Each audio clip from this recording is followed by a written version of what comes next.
Mungkin di sini kita akan segera masuk ke dalam sesi tanya jawab. Kebetulan saya sudah meng-capture beberapa pertanyaan dari chat box yang ada.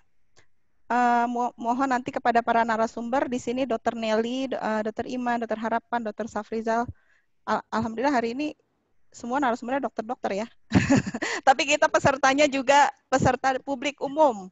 Ini dokter-dokter ini, jadi pesertanya publik umum, masyarakat awam juga. Jadi mungkin bisa nanti kita memberikan penjelasan-penjelasan yang lebih sifatnya general dan ditujukan bagi publik umum. Untuk pertanyaan yang pertama, mungkin saya akan share di sini. Saifuddin Mantasyam. Ya, sebentar. Saya akan membacakan dulu pertanyaan yang sudah saya ambil dari chat box. Apakah sudah terlihat di layar, Dr. Safrizal, Dr. Harapan, Dr. Nelly, Dr. Iman ya?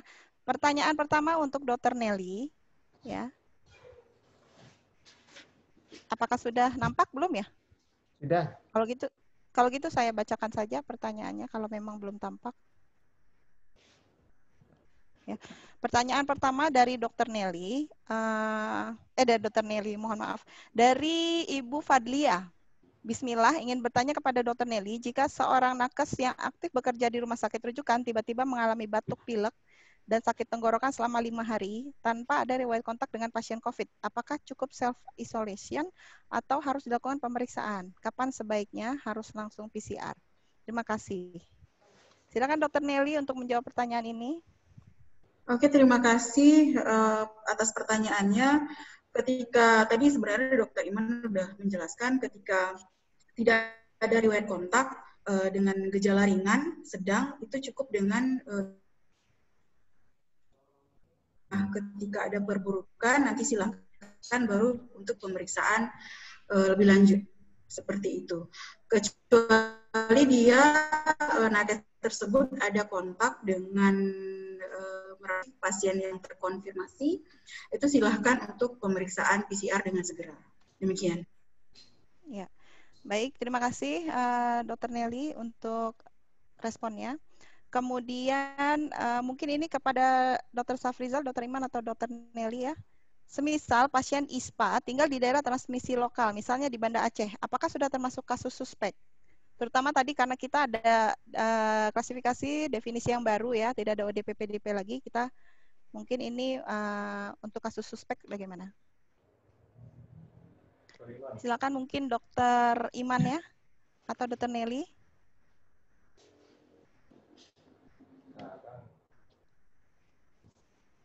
Silakan dok. Ya, terima kasih. Kalau untuk link daerah transmisi lokal itu bisa dilihat, memang akan terus diupdate di sudah saya share itu https infeksiemerging.kemkes.go.id. Kalau dilihat di situ memang per minggu lalu itu masih untuk daerah transmisi lokal adalah Aceh Utara dan Lok Sumawi. Dan untuk daerah tersebut memang ada beberapa pertanyaan juga dari teman-teman bahwa apakah kalau ISPA saja sudah dikategorikan sebagai suspek ya, dan untuk suspek ini harusnya dilakukan pemeriksaan RT-PCR 2 kali. Dan ini yang juga menjadi concern-nya nantinya kemana mereka, seperti Lok Sumawi, mereka kan tidak punya alat PCR, dan ini diharapkan mereka bisa memeriksakan ke Balitbangkes atau juga ke lab FK Unsia. Dan mungkin demikian jawabannya, Dr. Tira. Ya. Sebenarnya kalau untuk kabupaten yang belum ada sarana prasarana pemeriksaan swab PCR, seperti apa dok prosedurnya? Apakah memang diambil swabnya kabupaten, kemudian sampel dikirim, atau pasiennya yang dikirim? Bagaimana dok? Untuk di seluruh kabupaten itu sudah dilaksanakan pelatihan dan juga OJT untuk pengambilan swab, sehingga untuk yang hanya ada pemeriksaan RT-PCR kan hanya di Banda Aceh ya, di Balitbangkes di Siron dan juga lab infeksi FK Unsiah di Darussalam. Nah ini harus dikirimkan memakai full box dan memang ada untuk tata laksana dan prosedurnya ada. sehingga mereka yang sudah dilatih itu akan melakukan pengambilan swab di rata-rata dilaksanakan di rumah sakit umum daerah masing-masing ya. Nah, walaupun ada 1-2 juga yang dilakukan di puskesmas seperti yang dilaksanakan terhadap klaster di Luxmaui, itu dilakukan juga di puskesmas, dan yang melakukan pengambilan swab adalah tenaga-tenaga yang memang sudah kita latih untuk pengambilan swab, dan mereka akan melakukan pengepakan yang memang sudah sesuai dengan prosedur dan akan dikirimkan ke Baitbangkes Aceh atau juga di lab FK Unsia. Demikian, Dr. Tira. Terima kasih, Dok. Jadi sudah bisa ya dilakukan pengambilan sampel di seluruh kabupaten, kemudian diperiksanya tapi tetap di Banda Aceh ya, Dok ya? Ya. Baik, kemudian ini ada pertanyaan selanjutnya dari Ibu Cut Asmaul Husna. Ini dikatakan bahwa di grup sebelah, ini kebetulan ada WhatsApp grup binaannya Bang Yarmen Dinamika nih ya, di grup Forum Aceh Menulis. Ada yang bertanya, berapa anggaran atau dana yang dihabiskan untuk satu pasien COVID-19? Penting disampaikan juga untuk disosialisasikan kepada masyarakat agar masyarakat juga paham berapa besarnya, berapa yang dihabiskan oleh COVID-19 ini, dan masyarakat mau sama-sama menjaga kesehatan. Mungkin ada figur biaya, Dr. Iman atau Dr. Safrizal, pernah ada informasinya mengenai ini? Untuk satu pasien COVID, silakan. Kalau dari saya itu sudah share ya untuk anggarannya sudah saya share di chat room, itu sudah saya share dari Kemenq ya untuk juknis penggantian biaya pasien. Mungkin yang lebih sering di rumah sakit, Dr. Safrizal Rahman mungkin bisa turut menyampaikan, Dok. Silakan, Dok. Ya, jadi memang akan berbeda. Maaf, Dr. Safrizal, suaranya agak jauh, Dok. Berbeda apa yang dibayarkan dengan apa yang diklaim. Artinya, Dokter, suaranya hilang, Dok. Mohon maaf. kalau rumah sakit mendapatkan pasien, maka dia akan mengeluarkan biaya dan kemudian nantinya dia akan bisa klaim. Tetapi saya mendapat informasi rata-rata jumlah yang dikeluarkan pun bahkan kadang-kadang kalau tidak disubsidi silang bisa lebih besar daripada jumlah yang bisa diklaim. Kenapa? Karena memang kalau seorang pasien itu masuk ke RICU itu biayanya itu luar biasa, bahkan bisa menghabiskan sampai 100-150 juta. Tapi nanti mohon konfirmasi lagi ke rumah sakit. Karena kalau di RICU itu APD, kemudian peralatan, masuk ventilator, itu akan luar biasa besar biayanya. Biaya itu bukan diberikan kepada dokter, bukan diberikan kepada tenaga medis, tapi itu adalah obat, peralatan yang kita beli. Jadi tidak masuk akal, artinya keuntungan itu bukan keuntungan kita perisa, wah ini kita nikmati, tidak, bukan seperti itu, tapi adalah biaya yang terbeban karena pemakaian alat-alat tadi. Itu sama seperti orang masuk ICU, bahkan kalau ini karena memang ditambah dengan kebutuhan APD-nya, ditambah dengan fungsi daripada peralatan-peralatan yang digerakkan, ini jauh lebih tinggi nanti biayanya. Tetapi kalau mereka yang kemudian dirawat sebagai orang yang diisolasi, tentu biayanya akan lebih hemat. Dan ini juga dilaporkan, artinya pembayarannya bukan kemudian dipukul rata, setiap diagnosa COVID bayar sekian, tidak, tetapi berdasarkan memang klaim yang diajukan dan pemakaian obat itu sangat dikontrol ketat, saya yakin. Bahkan sepengetahuan saya, COVID ini ketika dia belum berakhir, pemeriksaan keuangannya sudah berjalan. Kalau boleh tanya Dr. Iman. Jadi beberapa instansi pemeriksaan keuangan itu sudah datang ke institusi untuk mengaudit pemakaian, bahkan ketika COVID-nya sendiri belum berakhir. Demikian. Ya, terima kasih Dr. Safrizal. Jadi mungkin berdasarkan informasi ini untuk kasus-kasus yang berat yang sampai perlu dirawat di respiratory ICU ya, di RICU atau di pusat-pusat perawatan yang lebih intensif, biayanya bisa lebih dari ratusan juta ya untuk satu pasien saja. Dan mudah-mudahan di sini ajakan dari Ibu Cut Asmaul Husna juga kita dengar bersama seluruh peserta bahwa mari kita jaga kesehatan bersama-sama agar kita bisa terhindar dari COVID-19 ini dengan mungkin mematuhi protokol-protokol yang sudah ada. Assalamualaikum, Ibu Fira. Iya, silakan. Sebutkan namanya, Pak.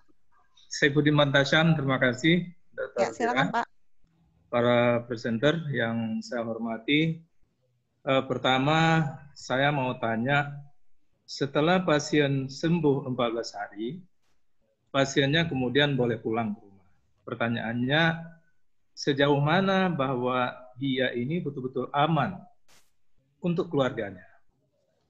Kalau hubungan suami istri, hubungan dengan anak, ya, sentuhan dan macam-macam, itu apa betul-betul aman atau tidak? Atau perlu ada perhatian juga oleh pasangannya, oleh anak-anaknya? Itu yang pertama pertanyaannya. Yang kedua, kepada Dr. Safrizal barangkali, ini pemerintah memprediksi bahwa Agustus atau September, ya, kemarin itu ada foto Jokowi bahkan dalam flyer mengenai prediksi, itu adalah puncak penyebaran corona. Artinya kalau ada puncak, maka nanti akan melandai. Saya bingung tentang peak ini, ya, puncak ini, yang kemudian dikesankan akan melandai. Mengapa? Ini kan beda dengan ramalan cuaca. Musim dingin akan berakhir bulan sekian, itu betul. Ya, kemudian ombak setinggi ini akan ada. Angin akan bertiup dari arah utara ke arah timur sekencang ini. Ramalan-ramalan itu semuanya banyak betulnya. Tetapi memprediksi virus corona peak-nya pada bulan Agustus atau September yang kemudian melandai, ini does not make sense at all menurut saya sebagai orang awam dalam bidang ini. Tetapi pemerintah sudah meluncurkan prediksi ini. Nah, menurut saya, apakah prediksi ini jangan-jangan hanya untuk memberi motivasi bahwa badai akan berlalu gitu? Ya, itu yang kedua. Kemudian yang ketiga, yang tadi sebenarnya sempat disentuh sedikit oleh Dr. Nelly mengenai di Kota Banda Aceh ini harapannya swab oleh pemerintah kota yang didanai gratis kepada masyarakat itu antara 1.000 sampai 1.300. Tapi sampai dengan kemarin kalau tidak salah sudah 800-an. Ada penolakan oleh masyarakat. Salah satunya diakibatkan oleh adanya video yang beredar bahwa ini diinsert virus ke dalamnya. Tapi kemudian belakangan beredar lagi, jangan swab karena itu akan sakit sekali Anda rasakan swab itu. Dan maaf, tadi pagi saya membaca di sebuah portal online, ada seorang anak tewas setelah ujung dari swab itu tinggal di dalam hidungnya. Pertanyaannya, mana yang lebih sakit? Di swab melalui mulut atau melalui hidung? Ya. Dan adakah kemungkinan memang orang bisa mengalami situasi yang sangat fatal semacam itu? Terima kasih kepada keempat presenter. Assalamualaikum warahmatullahi wabarakatuh. Waalaikumsalam warahmatullahi wabarakatuh. Mungkin sebelum dijawab oleh para narasumber, saya ingin menyebutkan di sini ada juga pertanyaan di chat box kita dari Bapak Tabran Yunus dan dari Ibu Farisa Belova mengenai pertanyaan yang hampir sama, mengenai adanya rekayasa rumah sakit, tenaga medis, maupun juga hoaks-hoaks informasi yang beredar di masyarakat dan bagaimana menyikapinya. Sepertinya tadi hampir sama ya pertanyaan dari Bapak Saifuddin Bantasan. Silakan kepada para narasumber yang akan menjawab. Mungkin karena tadi ada 3 pertanyaan ya. Mungkin saya coba. Dokter Harapan dulu mungkin untuk tanya pertama ya, Dok. Yang pertama mengenai setelah sembuh kemudian reinfeksi kembali. Seperti ini, saya sedang menulis sekarang, saya sudah submit tulisan, apakah memang ada reinfeksi atau memang reaktivasi. Artinya gini, kalau seandainya sudah positif, sekarang kan kriteria pemulangan salah satunya adalah negatif PCR 2 kali. Artinya diperiksa hari ini, kemudian negatif, kemudian diperiksa selanjutnya negatif, baru bisa dipulangkan. Nah, permasalahannya adalah beberapa kasus yang ditemukan baik di Indonesia maupun di dunia itu setelah positif setelah negatif dia positif kembali. Apakah dia itu reaktivasi? Artinya virusnya masih ada di dalam, kemudian dia teraktivasi kembali atau dia terinfeksi oleh orang lain. Nah, apapun ceritanya sampai sekarang memang kemungkinan untuk terinfeksi kembali atau menginfeksi orang lain itu masih ada. Jadi saya tidak bisa katakan bahwa itu tidak mungkin ada reaktivasi. Jadi beberapa kasus setelah dia negatif itu masih bisa teraktivasi kembali, kemudian virusnya muncul kembali. Nah, oleh karena itu beberapa guideline yang digunakan itu adalah setelah dia katakanlah negatif, itu masih ada waktu diharapkan dia akan melakukan isolasi sendiri di rumah gitu. Jadi itu satu. Yang kedua mengenai peak, gini, itu ada ilmu epidemiologi sama modeling. Jadi setiap kasus infeksi itu bisa dimodeling. Di modeling itu artinya apa? Kita bisa menentukan nanti kurvanya, kapan dia akan pada puncak, kapan dia akan melandai. Nah, apa saja ininya, apa saja kofaktor atau faktor yang dimasukkan adalah satu, mengenai kasusnya per hari berapa. Dua, faktor dari penanganannya bagaimana. Ketiga, faktor dari penyebaran virusnya itu bagaimana. Jadi itu setiap penyakit infeksi. Jadi saya berharapnya ketika pemerintah menyatakan itu puncaknya di September, saya berharap mereka melakukan analisis modeling terlebih dahulu dengan data pasien yang segitu udah banyak, kemudian jumlah kasus yang kita periksa di seluruh Indonesia itu sudah ada, kemudian sifat dari virus ini sudah ada. Saya berharap ketika pemerintah menyatakan seperti itu sudah dianalisis. Apakah itu benar sudah ada analisis atau tidak, saya tidak tahu. Tetapi modeling seperti itu ada, gitu. Itu diterima oleh komunitas internasional untuk modeling kapan penyakit itu akan menurun, kapan itu akan di puncak. Untuk swab, saya mohon minta izin karena saya juga melakukan swab di infeksi lab infeksi Unsia. Satu, sakit, iya sakit. Saya udah 3 kali di swab, itu lumayan sakit. Yang kedua, apakah lebih sakit di hidung atau di mulut? Jauh lebih mudah di mulut. Di mulut itu sampai kalau saya menurut pribadi 1/100 kali. Jadi 100 kali itu lebih sakit yang tidak enak di hidung. Apakah itu sakit? Saya di swab oleh orang yang profesional. Jadi saya itu tidak sakit tetapi tidak enak. Jadi bayangkan aja tangan seperti tangan atau sesuatu dimasukkan ke hidung. Tidak nyaman. Nah, apakah bisa kemungkinan tapi tidak sakit ya? Tidak nyaman itu sama sakit itu beda. Jadi yang ini itu sangat tidak nyaman. Nah, apakah bisa tertinggal? Itu bisa. Saya kemarin 5 orang menswab anak-anak. Menswab anak-anak itu sangat sulit. Jadi yang alat penswabnya itu, nah itu macam-macam Bapak Ibu. Ada yang pematahnya itu bisa di ujung. Jadi ini ada bulunya, kemudian di sini pematahnya itu bisa kita patahkan dikit gitu, dia bisa patah. Nah, saya menyarankan untuk anak-anak, karena memang anak-anak itu lasak, jadi jangan pakai yang kita bisa patahkan dengan mudah di ujungnya. Jadi pakai sesuatu yang panjang, ada tipenya beda, panjang, kemudian itu harus digunting nanti, ketepuk, baru dia bisa patah. Kalau seandainya anak-anak kita pakai yang bisa patah seperti ini, jadi ada yang seperti ini kita bisa patahkan, itu ketika anaknya melawan, itu bisa tertinggal ini, yang satu itu bisa masuk ke kalau ke mulut, alhamdulillah bisa masuk ke jalur pernapasan. Itu bisa menyebabkan kematian bisa, kemungkinan bisa gitu. Jadi tipsnya itu. Jadi kalau bisa pada anak-anak menggunakan yang itu memang bukan keras, dia itu lentur dan tidak bisa dipatahkan dengan mudah seperti itu. Demikian. Saya tambahkan Terima kasih, Dokter Harapan. Silakan ada tambahan, Dokter Safrizal. Ya. Dokter Iman dan Dokter Nelly juga kalau ada tambahan silakan. Ya, jadi pasien ketika dipulangkan maka dia akan sebelum pada saat dirawat itu akan dites. Ketika hasilnya negatif maka kemudian baru dia boleh dipulangkan. Hari ini Indonesia masih memakai, kalau saya tidak salah nanti dikoreksi Dokter Iman, 2 kali negatif baru boleh pulang. Walaupun WHO sudah mengatakan sekali negatif boleh pulang. Tapi kita sampai saat ini masih menganut 2 kali negatif baru boleh pulang.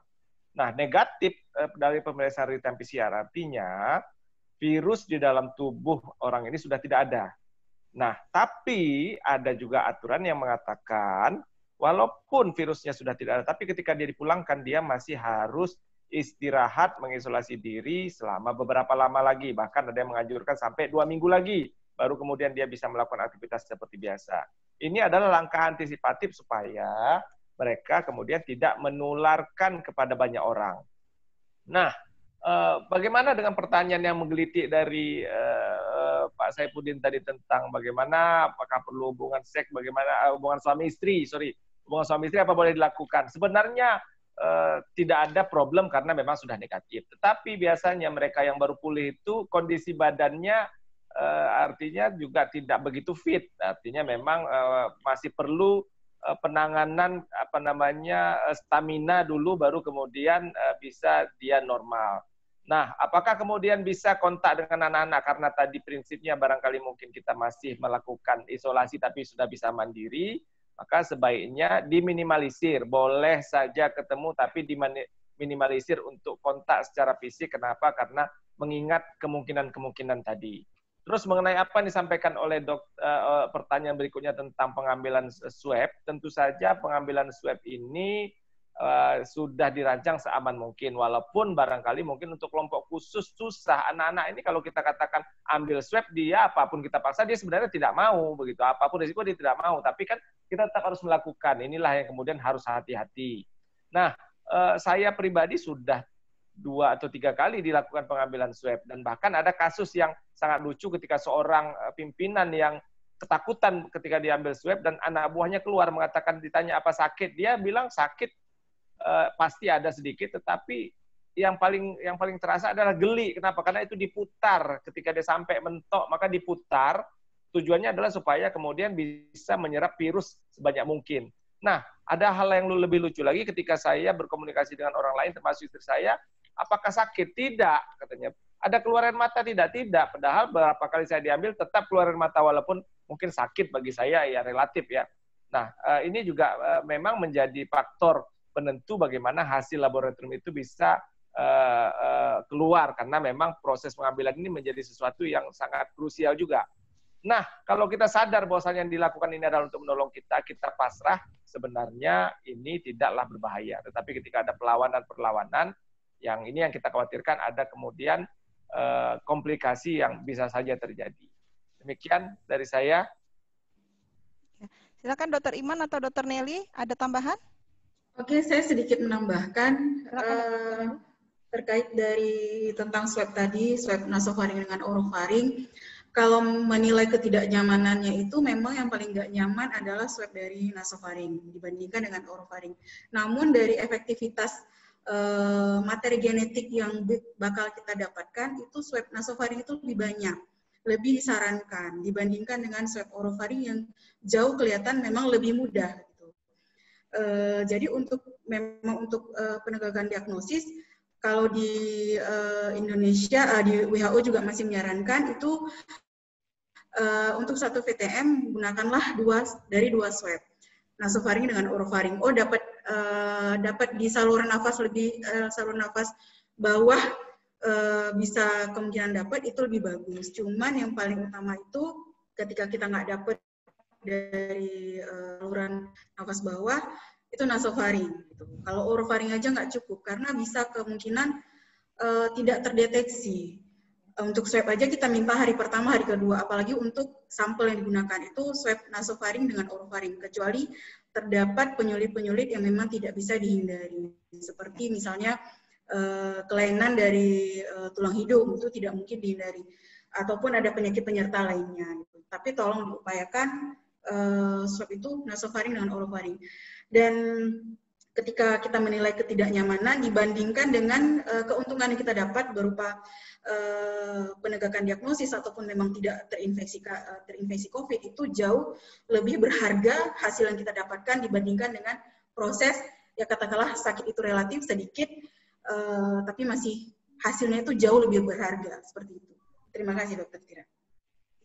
Jadi mungkin dengan ketidaknyamanan yang tadi disebutkan ya atau di-share oleh beberapa Dr. Safrizal, Dr. Harapan, tapi hasilnya nanti kita bisa confirm gitu ya, apakah ini positif atau tidaknya gitu ya, Dr. Nelly. Mungkin Satu yang menyambung ingin saya tadi tambahkan satu Kak, sebentar, yang menyambung video. tadi, mohon maaf sebentar, menyambung tadi jawaban dari Dr. Nelly, ini di dalam chat box ya ada pertanyaan dari Bapak Hafiz Audar, karena tadi Dr. Nelly ada menyebutkan tentang orofaring dan nasofaring. Di sini pertanyaannya, di Jakarta dapatkan dari pemeriksaan PCR oro naso negatif, tapi dari pemeriksaan PCR LCS positif. Sebenarnya dok, berapa besar sih persentase atau proporsi keberhasilan atau sensitivitas maupun spesifitas dari pemeriksaan oro dan naso ini, dok? Dr. Nelly, silakan. Oke, penelitian sekarang masih banyak continue gitu, masih berlanjut. Bahkan yang baru-baru ini juga bisa didapatkan dari saliva, dari tinja. Kalau ketika dibandingkan antara nasofaring, orofaring, yang paling bagus adalah memang saluran nafas bawah. Area saluran nafas bawah itu paling bagus. Cuman kan itu memerlukan tindakan yang lebih invasif. Jadi yang memang bisa dijangkau oleh semua orang, yang sedikit lebih mudah pelaksanaannya dan sedikit lebih gampang untuk melakukannya. Jadi yang bisa diambil itu adalah nasofaring dan orofaring. Sputum juga bagus. Cuman kan tidak semua orang bisa memproduksi tidak semua orang akan memproduksi sputum ketika dia terinfeksi ataupun terpapar gitu. Jadi memang berbagai macam bahan tubuh bisa digunakan sebagai sampel. Cuman yang karena ini terbanyak menyerang saluran nafas, jadi diambil dari saluran nafas. Tinja juga ada penelitian yang melakukan dari itu, saliva, kemudian ASI, bahkan dari swab di rektal juga ada. Tapi yang paling gampang, bisa kan nyaman, gampang, dari nasofaring dengan orofaring. Demikian Dokter Tira. Ya, terima kasih Dokter Nelly. Mungkin sedikit pesan sponsor bahwa di chat box Bapak Ibu peserta sekalian sudah ada untuk form registrasi absen maupun form untuk mendaftar e-sertifikat. Jadi silakan diklik saja di situ dan kami akan stay sampai 10 menit setelah nanti acara ditutup akan masih tetap ada link tersebut. Jadi silakan Bapak Ibu peserta yang membutuhkan. Kemudian juga untuk link materi hari ini, karena ini banyak sekali peserta yang bertanya untuk link materi hari ini, sudah kami save juga di dalam link yang tertera di dalam chat box. Kalaupun ada bahan paparan yang belum masuk, akan kami masukkan belakangan, menyusul belakangan, tapi silakan dicatat untuk linknya, karena link ini tidak akan ada di sini seterusnya. Kemudian untuk pertanyaan, karena tadi ada beberapa yang ingin bertanya secara langsung ya, kalau mungkin untuk menjaga ketertiban, silakan diketik di dalam chat box untuk pertanyaan-pertanyaan yang akan diajukan oleh Bapak Ibu sekalian. Karena mohon maaf, saya juga memiliki keterbatasan untuk bisa mempersilakan siapa yang akan bertanya duluan secara langsung gitu ya. Mungkin untuk pertanyaan lainnya di chat box saya pikir tidak ada lagi. Di sini saya ada memiliki pertanyaan yang dikirimkan secara japri. Jadi mungkin pertanyaan pertama untuk Dokter Harapan. Di masyarakat sekarang ini banyak yang memakai face shield ya, Dokter Harapan. Mungkin alternatif dari memakai masker yang menurut banyak orang kurang nyaman. Bagaimana efektivitasnya dalam menangkal penularan virus COVID-19 ini? Virus SARS-CoV-2 ya tadi ya. Bagaimana Dokter Harapan, apakah kita cukup memakai face shield saja dan tidak memakai masker atau bagaimana? Apakah memakai keduanya? Kemudian yang kedua adalah apakah berenang di kolam renang ini bisa menjadi media penularan dari COVID-19? Dan benarkah bahwa jenazah pasien COVID-19 ini tidak akan menularkan lagi? Karena ada di dalam YouTube channel salah satu presenter nasional kita yang menyampaikan berita bahwa ada stigmatisasi terhadap jenazah gitu ya, jenazah pasien COVID-19. Padahal menurut di dalam di dalam liputan tersebut jenazah ini mungkin tidak menularkan lagi. Jadi mohon respon dari Dokter Harapan. Terima kasih. Terima kasih. Yang pertama face shield. Oke, bedakan dulu ya. Satu, masker itu untuk menutup, melindungi virus dari masuk ke mulut dan hidung. Yang face shield itu fungsinya itu bukan ke sini, itu mata. Gitu. Jadi kalau seandainya udah pakai mau tambah lagi boleh. Jadi kalau seandainya apakah efektif pakai face shield untuk masuk ke ke hidung sama mulut? Enggak. Jadi masker itu untuk hidung sama mulut gitu. Jadi kalau seandainya pakai face shield seperti ini, udara tetap terhirup gitu. Jadi melayang-layang kemana-mana tetap hidup. Nah kalau yang seperti ini yang N95. Nah yang seperti ini itu 95% baik itu bakteri maupun virus itu nggak akan masuk. Tapi kalau pakai ini napasnya itu jadi nggak sesak 95% gitu, juga ya. Gitu. Bandingkan 95% dari yang seperti biasa gitu. Nah, jadi apakah efektif? Enggak. Tetapi kalau lebih efektif itu mau keluar, katakanlah ya, keluar ke pasar, kemudian ke mall, yang suka ke mall, pakai masker, pakai face shield. Nah, karena mengapa? Karena virus ini juga nanti bisa masuk melalui mata. Ada yang nggak sadar kemudian pakai satu. Yang kedua adalah ketika pakai masker, jangan maskernya itu ditarik goyang-goyang pakai tangannya kemana-mana gitu. Ada orang yang latah kemudian pakai sarung tangannya kemana-mana, kemudian pakai sarung tangan dipegang mata, dipegang mulut, tangannya. Jadi sama aja bohong gitu kan. Jadi kalau seandainya udah pakai masker jangan perlu tangannya lepas begitu gitu. Yang kedua mengenai di air apakah bisa? Nah, ini yang paling menarik. Saya juga sedang melakukan tulisan dan udah kita submit dengan orang India sama yang Amerika. Apakah potensi untuk transmisi SARS-CoV-2 ini, virus ini melalui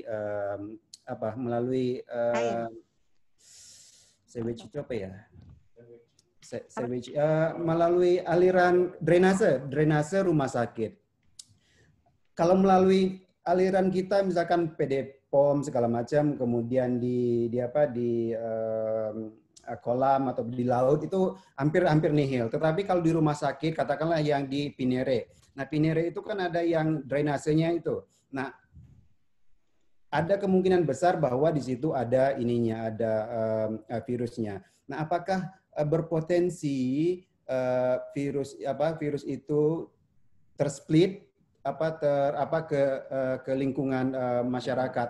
Nah, di rumah sakit biasanya itu sudah ada sebelum air keluar dari rumah sakit itu sudah diolah terlebih dahulu. Nah, kalau seandainya ada rumah sakit yang tidak mengolah itu dan di dalamnya ada pasien-pasien COVID, itu ada kemungkinan. Tetapi hampir rata-rata rumah sakit itu memiliki PAL itu ya pengolahan air limbah di rumah sakit itu ada. Jadi hampir tidak ada. Kemudian tadi saya kurang menangkap yang ketiga itu yang yang tadi ketiga itulah yang di jenazah. Jenazah ini masih menularkan atau enggak? Satu, seperti yang saya sampaikan tadi, air liur ketepuk kemudian ke meja itu bisa berapa hari? Penelitian menyatakan beberapa hari, bisa 2 sampai 3 hari. Itu tergantung permukaannya. Nah, pertanyaannya adalah lu mati ya, kemudian jenazah itu masih di sini itu masih positif. Ya, kemudian pasiennya meninggal gedebuk. Kira-kira hilang nggak itunya? Si virusnya? Ya enggak, gitu masih di situ. Jadi makanya protokol kita ketika dia meninggal nggak diserahkan ke keluarga karena virusnya akan masih di situ gitu, akan lebih masih bisa menularkan orang, kecuali kalau seandainya bisa memastikan keluarganya itu keluarga orang medis, kita punya APD, kita punya protokol lengkap. Nah, silahkan lu kerjain jenazahnya sesuai dengan protokol. Tapi sekarang misalkan pakai APD, ada memang dijual APD di supermarket. Jarang, kita aja yang dari kesehatan itu susah gitu. Jadi oleh karena itulah untuk menghindari infeksi atau transmisi dari orang meninggal atau jenazah, pemerintah melakukan prosedur penanganan. Jangan dipikir bahwa ketika jenazahnya kemudian dilakukan dikemas di rumah sakit itu tidak dilakukan melalui prosedur syariah. Nah, satu yang harus ditekankan bahwa ketika ada yang meninggal kemudian Zainal Abidin itu sudah dilakukan tahapan sesuai dengan Islami. Jadi ada dimandikan, ada dikafankan, ada disolatin gitu. Nah, jadi tetapi dengan protokol COVID ini gitu. Jadi jangan di beberapa daerah kan masyarakat yang keluarga kemudian mengambil jenazah karena dipikir itu belum dilakukan secara Islami gitu.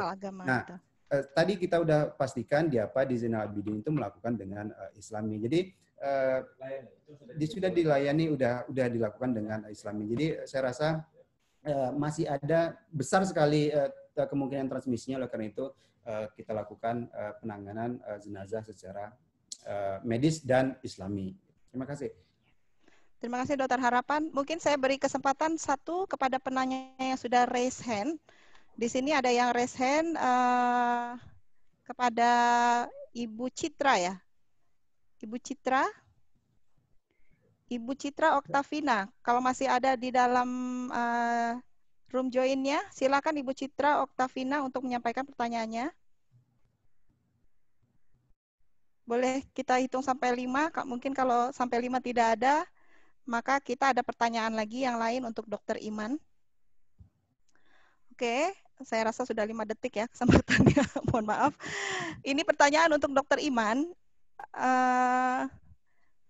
Dokter Iman, di sini bahwa sepertinya dan mungkin bukan sepertinya ya, memang kunci utama dari pencegahan penularan atau penyebaran dari COVID-19 ini adalah pelibatan masyarakat, gitu ya. Nah, di sini bagaimana sebenarnya caranya supaya masyarakat ini paham?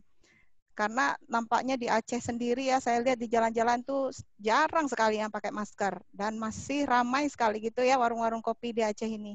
Nah, bagaimana nih Dokter Iman, mungkin langkah-langkah dari Dinas Kesehatan apa saja yang akan diambil agar masyarakat ini makin paham. Kemudian yang kedua adalah bagaimana juga kita memastikan agar protokol ini bisa dilaksanakan oleh masyarakat, baik dari level provinsi sampai ke kabupaten gitu, dan mungkin sampai ke level kampung ya. Bagaimana mekanismenya supaya kita nih bisa memastikan hal itu. Silakan Dokter Iman mungkin atas pertanyaan ini. Ya, terima kasih atas pertanyaannya. Yang pertama memang seperti kita ketahui masyarakat harusnya paham kita sudah punya 145 kasus ya. 145 kasus pertambahan 5 kasus hari ini, jadi 145 dengan 8 kematian. Dan sepertinya masyarakat memang sudah tidak terlalu takut dibandingkan pada saat awal lockdown yang dilakukan oleh pemerintah Aceh di Kota Banda Aceh. Dan melihat berita pun adanya angka 8 yang meninggal pun sepertinya masyarakat tetap saja tidak terlalu peduli ya. Ya, ini sebenarnya jadi PR kita bersama. Di sini juga kita punya 145 partisipan termasuk saya yang memang hadir, yang memang harus terus menyampaikan ke masyarakat. Memang seperti kata Dr. Saprijal, ada 5% dari yang terkena COVID itu bergejala, bisa bergejala berat. Kalau kita lihat dari jumlah kematian, bahkan memang sudah di atas 5% ya, sedikit di atas 5% dari 145 kasus. Dari 145 itu ada 8 yang meninggal, sehingga kita sebenarnya sudah 5% ya. Dan 5% ini sebenarnya bermakna, sehingga masyarakat sebenarnya harus tahu bahwa memang COVID ini bisa terkena dan bisa menyebabkan kematian, bahkan untuk bukan hanya di atas umur 50 tahun. Kasus yang kematian yang ke-5 kemarin, yang ke-5 atau 6, mohon maaf, itu adalah pria berusia 31 tahun. Ya. 31 tahun, bukan berarti kita masih yang muda ya usianya ya dok? Ya, bukan berarti kita yang muda-muda tidak bisa menyebabkan kematian di COVID ini. Sehingga ini masyarakat juga harus tahu, dan pihak pemerintah daerah dan juga dinas kesehatan memang sebenarnya terus melakukan promosi-promosi dan melakukan komunikasi, termasuk juga komunikasi risiko ya. Tim UNICEF kan ini kan kegiatan termasuk kegiatan komunikasi risiko yang dilaksanakan oleh tim UNICEF. Terima kasih atas juga bantuannya terhadap bagaimana sosialisasi COVID-19 terhadap masyarakat.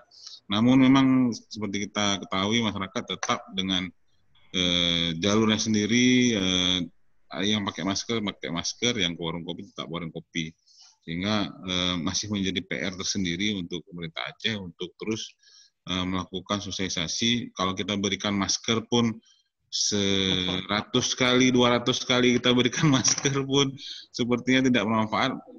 Yang beberapa kali kita lihat di jalanan pemberian masker, tetap juga maskernya nggak dipakai. Jadi ini mungkin apakah ada semacam regulasi, Dok, atau kebijakan yang akan memforcing atau apa ya, menekan supaya masyarakat bisa patuh pada protokol gitu. Misalnya warung kopi harus punya kebijakan bahwa mereka tidak akan membolehkan yang tidak pakai masker misalnya. Seperti kalau di mall, di salah satu mall di Banda Aceh kan sudah ada tuh. Kalau masuk harus pakai masker dan harus cuci tangan dan lain-lain gitu. Apakah kebijakan itu akan diimplementasikan gitu? Adakah? Sudah ada perwal ya, dari perwalnya Kota Banda Aceh, Wali Kota Banda Aceh dan juga perwalnya Kota Langsa. Dua perwal ini sebenarnya mengatur bagaimana kita atau masyarakat di kotanya itu untuk melakukan adaptasi kebiasaan baru. Namun ini juga tidak disertai dengan punishment yang jelas, sehingga tetap saja di tempat-tempat keramaian yang memang pakai masker ya pakai masker, yang memang enggak ya enggak. Saya juga beberapa kali juga dan mungkin Dr. Sofia juga ikut. Ini ada sedang disusun bagaimana untuk termasuk juga bagaimana yang orang yang menolak untuk tata laksana pemulasaran jenazah secara COVID seperti kemarin, ini sedang diatur bagaimana apa yang bisa dilakukan untuk punishment-nya oleh pemerintah provinsi. Dan Dr. Sofia pasti juga ikut untuk penentuan dan juga perumusan masalah ini.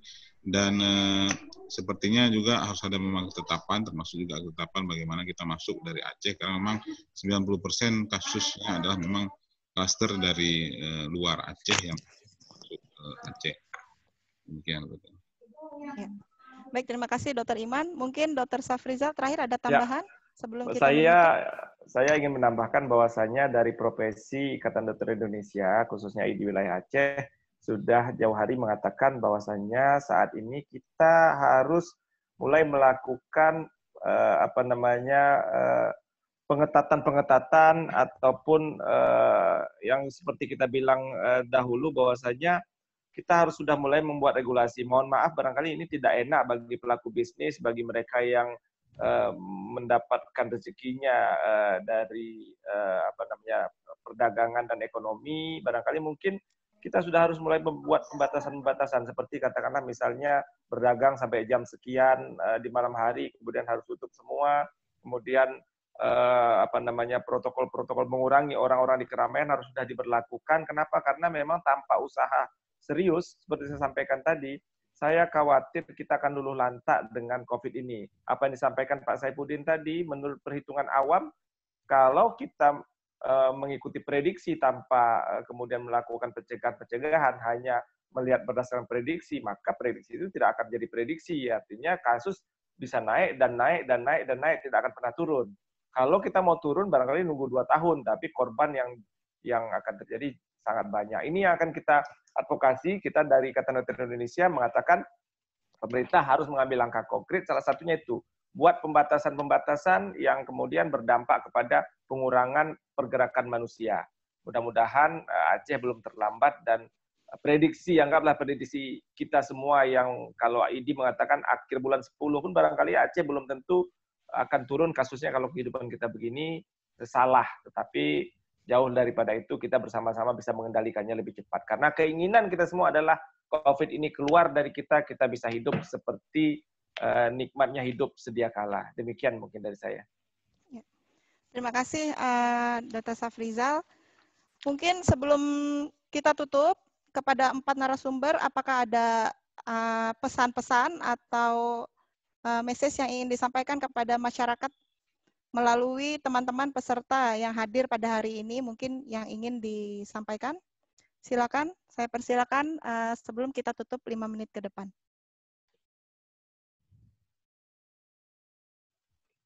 Ya, dari saya closing statement-nya adalah kita tetap semangat dan tetap berpikir positif, hilangkan stigma dan kemudian tidak mudah terpengaruh oleh hoak tentang COVID.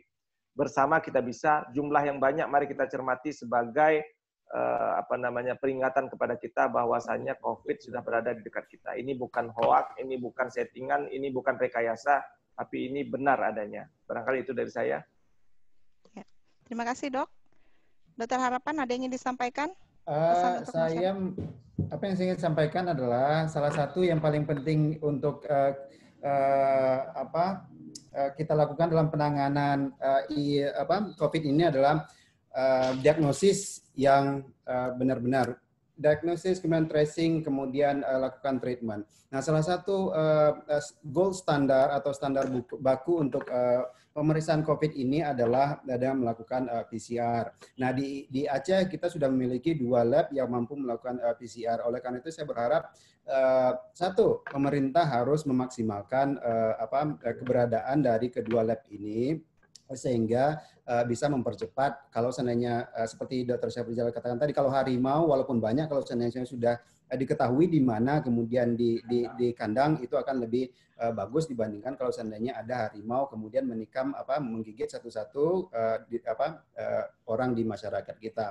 Oleh karena itu kita memiliki kapasitas yang bisa memeriksa hampir 300 sampel per hari. Jadi mohon untuk bisa dimanfaatkan. Mungkin demikian. Ya. Dr. Nelly, ada yang ingin disampaikan, Dok?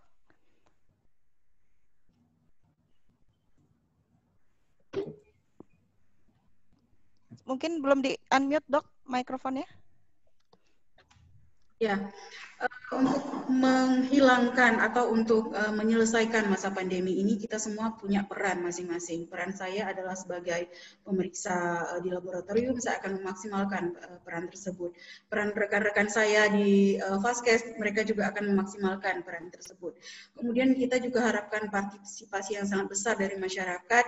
Apa sih yang bisa dilakukan ketika lebih baik di rumah saja, tidak banyak berkegiatan di luar, maksimalkan peran tersebut. Ketika memang harus keluar karena ada satu kebutuhan, ketatkan dengan segala macam apa yang bisa digunakan untuk melindungi diri. Dan kita jangan lupa, kita adalah masyarakat Aceh yang sangat taat beragama.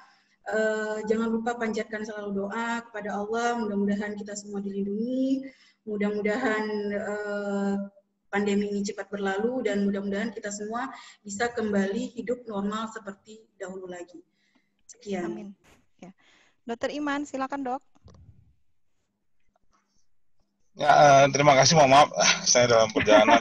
Nampaknya sudah di perjalanan ya, Dok. Ya, ke kantor gubernur. Mohon maaf.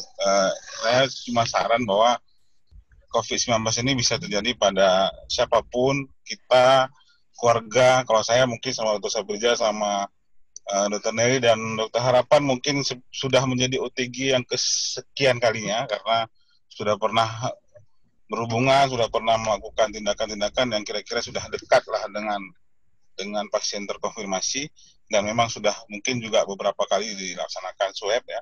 Dan ini bisa terjadi pada siapapun, dan jangan menimbulkan stigma bahwa memang kita begitu kena COVID itu ya sudah seperti kiamat ya.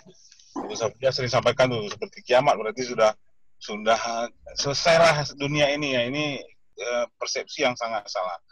Yang harus kita ketahui bahwa COVID-19 ini 90% itu tidak bergejala, dan insya Allah dengan kita isolasi mandiri dan kita konsumsi vitamin dan konsumsi gizi serta olahraga yang baik, dan juga termasuk juga dengan pikiran yang fresh ya. Jadi semakin kita berpikir negatif, maka kita juga akan tertekan sehingga itu akan sulit untuk sembuh. Mudah-mudahan dengan pemeriksaan selanjutnya, insya Allah kita akan negatif, dan kita juga semakin bisa mengetahui bahwa COVID-19 ini akan juga berdamai dengan kita. Demikian untuk Tira. Ya. Baik, terima kasih Dr. Iman. Apakah masih ada Bang Yarmen Dinamika dari pembina Forum Aceh Menulis? Mungkin ada yang ingin disampaikan? Assalamualaikum Bang Yarmen. Bapak Ibu peserta sekalian, mungkin ingin saya sampaikan bahwa untuk 5 penanya yang beruntung akan mendapatkan giveaway dari Yayasan Darah Untuk Aceh. Kalau boleh saya pilih ya. Tadi pertanyaan yang cukup menarik, itu pertama dari Bapak Saifuddin Bantasam. Selamat ya Pak, nanti ya hadiahnya dikirim oleh Yayasan Darah Untuk Aceh. Kemudian Ibu Fadlia, kemudian Ibu Cut Asmaul Husna, Bapak Tabrani Yunus,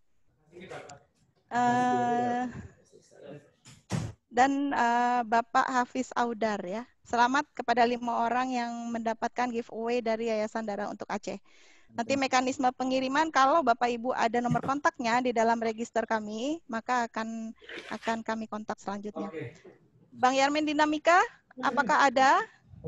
Kalau tidak ada, mungkin ingin kami sampaikan sekali lagi terima kasih kepada keempat narasumber yang sudah memberikan pengetahuannya, pengalaman, dan dengan tidak bosan-bosannya kepada kita semua, dan juga kepada seluruh peserta yang sudah berpartisipasi sejak pukul 2.30 tadi ya, mohon maaf karena kita ada keterlambatan, dan juga kepada seluruh yang mendukung acara ini dari Forum Aceh Menulis, Yayasan Darah Untuk Aceh, UNICEF Aceh, kemudian dari Ikatan Dokter Indonesia, Dinas Kesehatan Aceh, Unsia, dan juga Litbangkes.